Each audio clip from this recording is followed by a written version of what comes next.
Hello everyone, my name is Angie and I'm a Business Capital Strategist. What I'm here today to talk to you about is not how to make more money, because I'm sure most of you already know how to do that. What I'm here to talk to you is what's coming after you make that money. Most businesses and business owners, they don't have income generating problem. The problem they have is capital behavior inside their business. What I mean by that is very simple. It's not about making money, it's about what happens to that money after it's been made. Questions about money is that how it's been growing, how it's get taxed, how it's become available, it's become accessible for you, how it moves between business and your personal life. Your corporation, as I mentioned, is good at making money and is designed for that. But what is not designed for is building efficient, long-term wealth inside that structure. Let me repeat this for you. What your business corporation is not designed for is building efficient, long-term wealth inside that corporation, that structure. Before I go deeper and explain more about what I mean by that, let me ask you a question. I want you to think very carefully about this question. You don't have to answer me, but think carefully and try to answer it for yourself. If right now, if today, tomorrow, a day before end of this month, for whatever reason, you need $200,000 of your own hard-earned money in your corporation, how easily can you access that money without triggering tax or disrupting your operation? Believe me, most of business owners never even think about it. And lots of business owners that I talk to, they don't have a clear answer for that.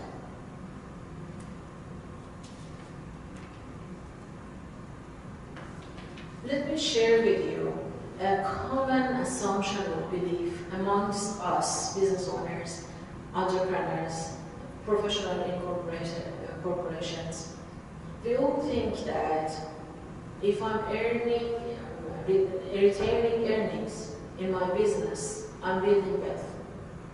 In other words, if I'm making money and it surpasses my expenses, I'm getting rich. The problem with this assumption, with this belief, is that retained earnings alone, it doesn't equal control. What comes with this retained earnings actually is limited access, hidden tax expenses, uncoordinated decisions. As I just said, you can have capital in your business and still feel that you're not in control. And this is where disconnect happens. Why this disconnect happens? One of the main reasons of this disconnect is that not every part of money in your corporation treats the same way. And as we all know, there are two kinds of income we can have, especially in corporation. It's active income, which is our day-to-day operation, the hard-earned money that we're making in our businesses, and it's been always rewarded by a lower tax bracket, and it's to encourage us to grow. The other is passive income, which is rental income, investment income, and all sorts of incomes that we are not directly really work for it. And it's where everything changed. Passive income plays with a completely different set of rules. What I mean by that? So, once passive income, once passive income crosses certain threshold, and as you can see on the slide, about $50,000, you begin losing access to your lower tax bracket. When this happens, now your success in one area is actually increasing your cost in another. What do I mean by that? Let's go see a practical example. As a matter of fact, in Canada, the first $500,000 that you generate in your business as active income, it's been taxed somewhere between 9 to 13%. Depends on which province you are in. Let's say here in Ontario it's closer to 13, but for the sake of easier calculation, let's say 12%. When you're making that $500,000 in active income, being taxed by 12%, you owe about 60% at the end of the year to CRA. But now you're making some investments, you're buying some properties and renting them out, and you're generating extra income. Passive income is coming in, surpassing the threshold of $50,000. In the previous slide, you saw that for every single passive income dollar that you're making, you lose $5 of the lower tax bracket that you have for your active income in the business. What will happen is that, let's say you're accessing that $50,000 threshold with just $30,000. That $30,000 of passive income costs you $150,000 of lower tax bracket. What will happen is just $350,000 of your active income is now eligible for a lower tax bracket and being taxed by 12%. So about $42,000 it's been taxed on that $350,000. The rest, the $150,000, now is going to a higher tax bracket. It's been taxed about 26% in Ontario. 26% of $150,000 is about $39,000 extra tax. Adding up together, it's about $81,000 in tax you're owing government at the end of the year. Increase your tax by $21,000.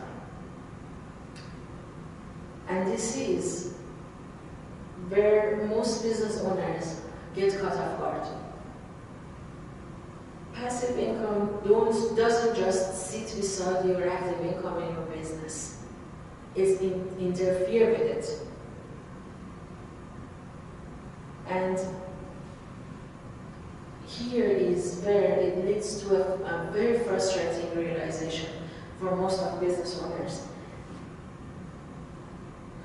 The very thing that you're doing to grow wealth, the very advice that everyone giving you to make you richer, to make money work for you, now is quietly working against you. It's reducing efficiency in your business.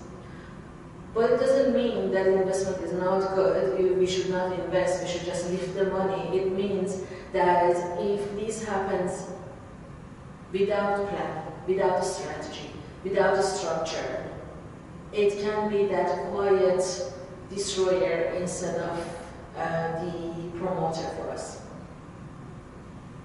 And we can see all these, as I said, very practically in business. You want to access your capital, you've been taxed. You want to grow your capital, it's create pressure on your corporation. You want to invest your money so it can grow for you. It reduces flexibility of your corporation. You want alignment between your business and personal, but they are completely separate. Here is the time that eventually most of business owners setting up a holding company. A holding company on its own is it's really good. It's a very useful tool that you can have. It helps you to move money, separate risk, and invest But reality is that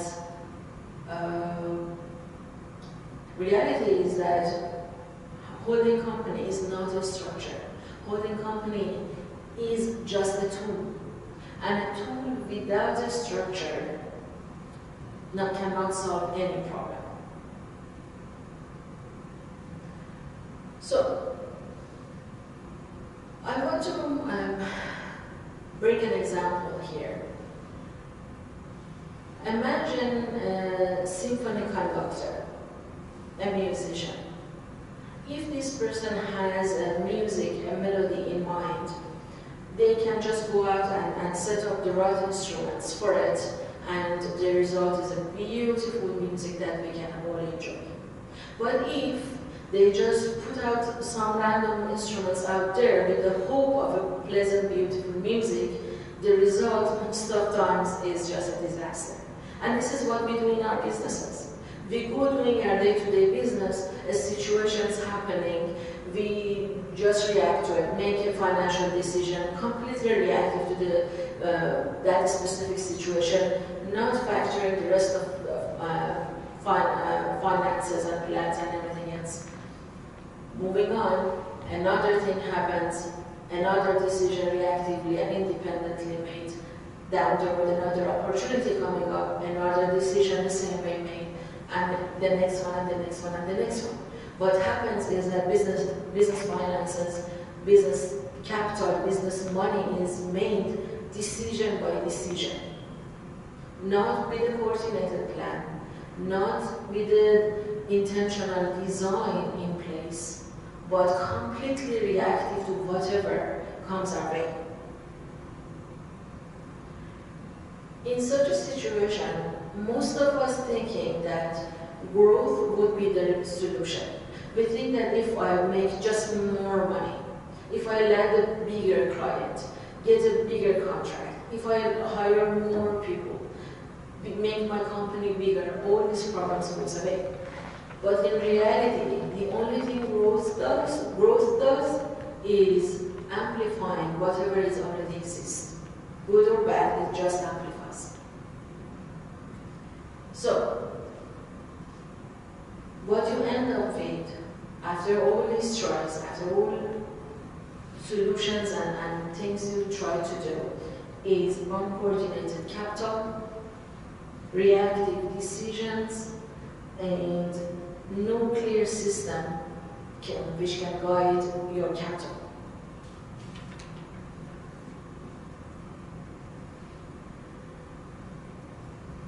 To conclude all the things that we talked about, the issue is not effort. I'm sure you all are hardworking and putting all effort in your businesses.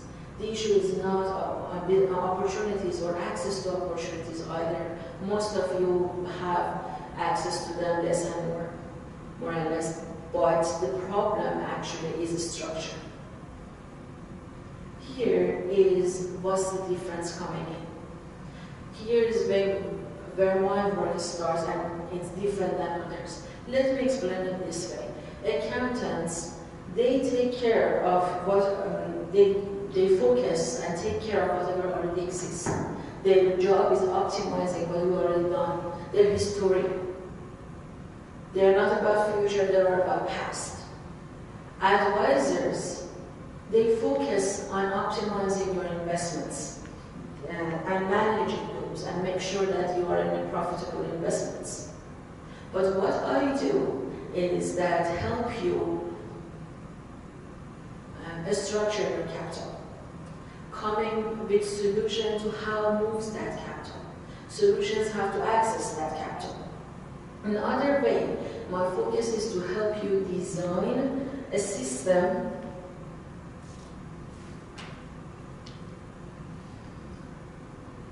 that helps capital behave the way that you want it to behave.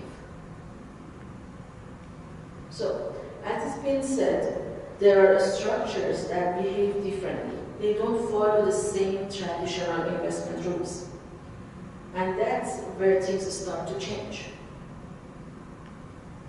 Most strategies only have solution for one of these problems.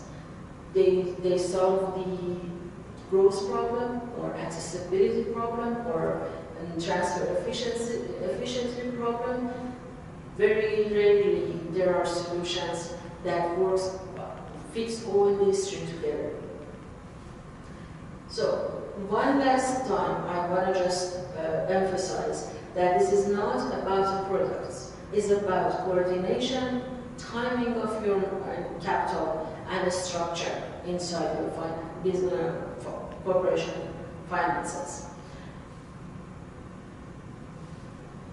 If you're sitting here today and already built retained earnings, but it feels friction and not you being in control of that retained earnings, this is the signal.